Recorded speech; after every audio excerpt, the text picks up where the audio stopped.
AI has been very helpful in the real estate industry, but the thing that people often forget when you're using it to negotiate, for example, that's where I'm seeing it go very badly. And it's because people forget that we're not negotiating for what an AI wants. We're negotiating against a human with their emotions and their desires and non-rational thoughts, especially when it comes to real estate. And we're using a machine to negotiate against a human for what a human wants with human desires and irrationality and emotions. How do you think that's going to go?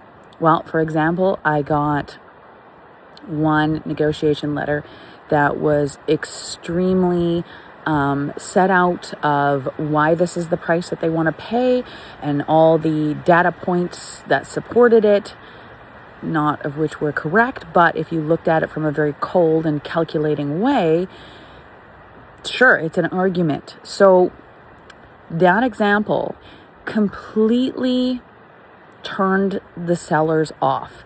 They felt like their home where they live and they put all of their, time and effort and everything into, was suddenly being looked at like it was just a thing.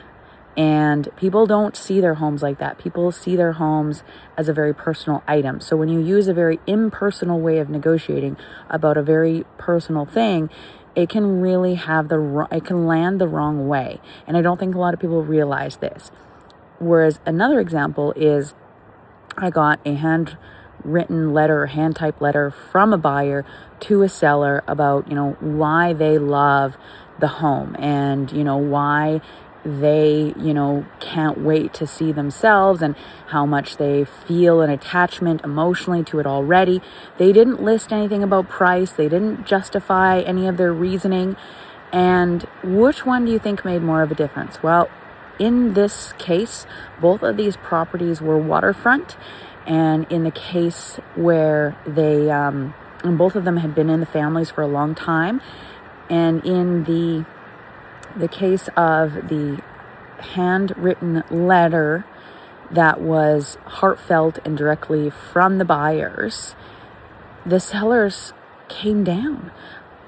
They didn't even have to, they fell in love with the buyer's story and felt the buyers were the right people for the home, is what they told me. And in the other case, the sellers were devastated because they felt like they had no connection to where their home was going to, and that mattered to them, and they felt completely alienated, and they dug their heels in. So, people always ask, can your job be taken over by AI? Well, if we're selling homes to AI, or if you do your job like you're a robot, then probably a robot can do your job. But if you remember that you're selling houses to human beings who live in them and have lives in them, then that's not something that an AI can replace at this point. And maybe they get better with reading humans and writing more heartfelt letters in the future.